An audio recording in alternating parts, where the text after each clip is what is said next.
Good morning, folks. It is October the 29th, 2021. I apologize for my emotional display yesterday. I just couldn't help myself, given the fact that more and more is coming out about the funding of gain-of-function research in Wuhan. But today I want to discuss something that, although is related, is a different topic. The great achievement of classical liberalism is the focus on the individual. If you look at it historically, it emerged in a particularly strong sense during the first and second ages of awakening. The first and second awakening were radical Protestant movements that placed the extreme importance on each individual having a personal revelatory experience with the divine. This ended up creating people that were extremely independent in their thinking and that were highly entrepreneurial. What we are witnessing today, perhaps I should also state that in England, the Methodist movement literally prevented England from heading the same way that France had gone toward revolution. So many people were converted that it stopped a revolution.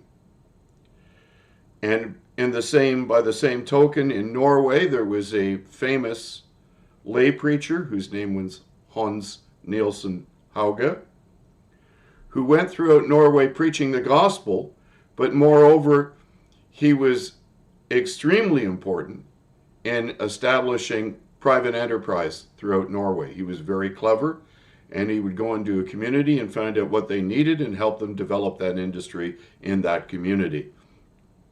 And although he was accused by the authorities of profiting from it, he did not. In fact, the authorities hated him so much because he was defying the established church and the established political order that he was in prison 14 times. And it shortened the man's life. Incidentally, this is an aside, he was born in the same town that my wife was born in, Frederiksstad, in Østfold fylke, or county. So individuality is the foundation for a successful society where each person learns ethics, they learn to be accountable, and therefore they become of great value to their fellows. But this can only happen voluntarily, which is why I absolutely despise all forms of social collectivism, because it is a perversion of Christianity. It's an attempt to create morality which isn't based on divine principles.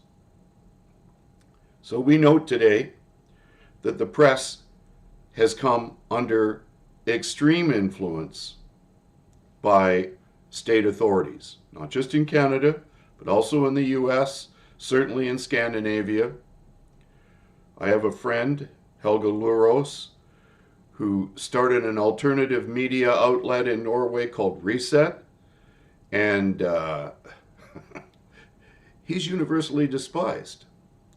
And also there's a lovely lady who is a Christian apologist, and she has a wonderful website as well, and a media outlet. And I'll put links to these folks in below, because that woman has some wonderful insights into and interviews with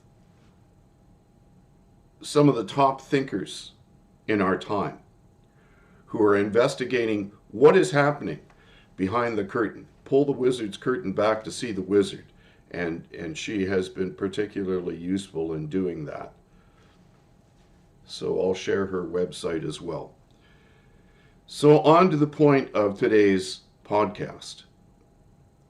I wrote the following this morning because my wife had noted that the media is under the sole influence of the government and isn't reporting accurately what is actually going on.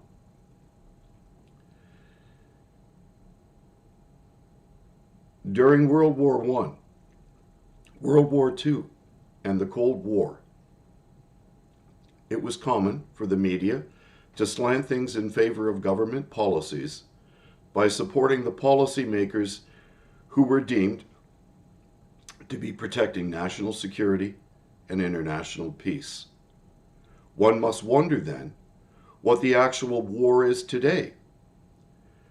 It is my opinion that the two great threats to Western liberalism, namely Nazism and Fascism and communism, have been combined to create a blending of both ideologies where corporate and state interests have become indistinguishable.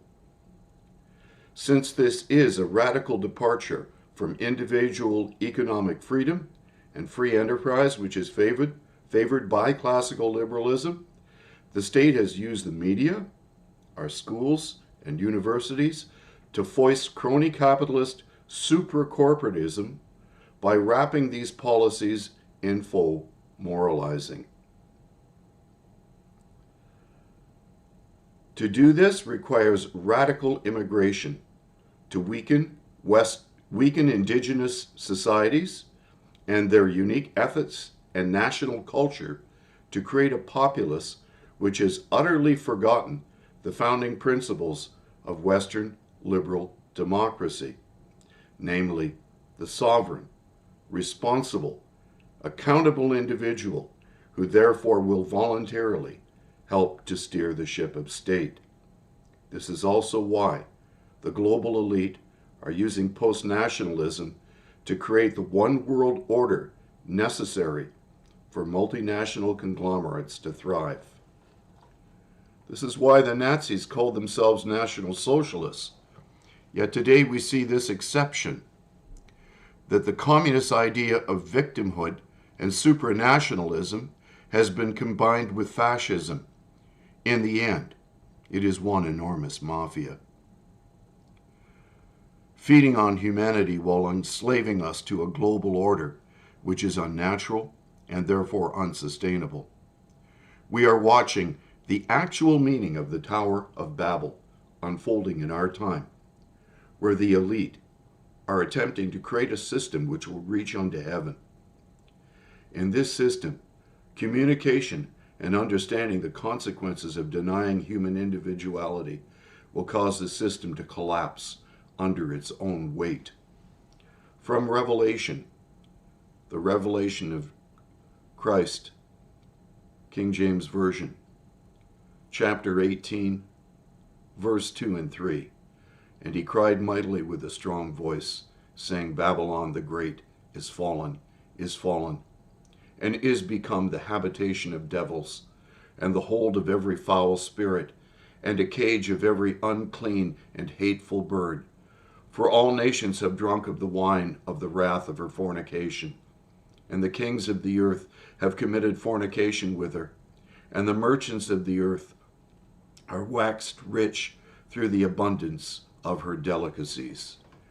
And if that doesn't describe this one world system, where supranational, multinational conglomerates are deep in bed with the state, I don't know what does. Anyway, it's food for thought. Let me know your thoughts below. I'll post my links and place my words in the description of the video. And with that, I'll wish you a very good day. God bless you all.